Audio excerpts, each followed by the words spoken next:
Salimpur union গণশুনানি, জনগণের সেবায় নতুন দিগন্ত।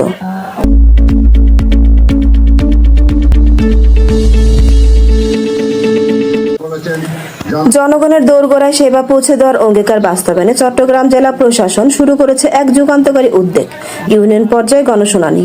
এরই ধারাবাহিকতায় বুধবার সকালে সীতাকুণ্ড উপজেলার 10 নম্বর সলিমপুর ইউনিয়ন পরিষদ প্রাঙ্গণে অনুষ্ঠিত হল ব্যতিক্রমী এ আয়োজন করে সীতাকুণ্ড উপজেলা প্রশাসন।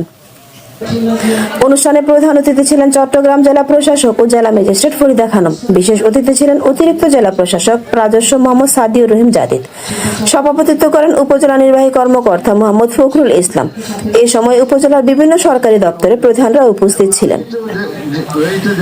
দিনব্যাপী গণশুনানিতে সলিমপুর ইউনিয়নের সাধারণ মানুষ বিভিন্ন সমস্যা ও অভিযোগ তুলে ধরেন। জেলা প্রশাসক মনোযোগ সহকারে সেগুলো শুনেন এবং তাৎক্ষণিকভাবে সমাধানযোগ্য বিষয়গুলো সংশ্লিষ্ট দপ্তরের কর্মকর্তাদের নির্দেশ দেন। ভূমি সংক্রান্ত জটিলতা, স্বাস্থ্যসেবা, শিক্ষার মান উন্নয়ন, রাস্তা মেরামত, বিদ্যুৎ সংযোগ, আইন শৃঙ্খলা ও মাদক নিয়ন্ত্রণ প্রধানত এই বিষয় উঠে আসে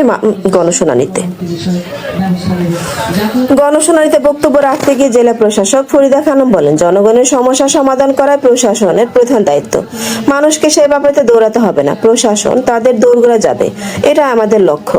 তিনি আরো বলেন, এ ধরনের গণশুনানি কেবল সমস্যা সমাধান নয়, বরং জনগণ ও প্রশাসনের মধ্যে আস্থা ও সহযোগিতার সম্পর্ক আরো সুদৃঢ় করবে। উপজেলা প্রশাসনের আয়োজনে শুধু গণশুনানি নয়, সামাজিক দায়বদ্ধতার অংশ হিসেবে 10 জন মেধাবী শিক্ষার্থীকে শিক্ষাবৃত্তি প্রদান করা হয়।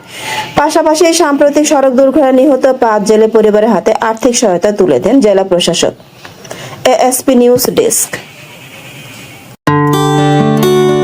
এএসপি নিউজের সাথে থাকার জন্য ধন্যবাদ। সাবস্ক্রাইব করে সাথে থাকুন।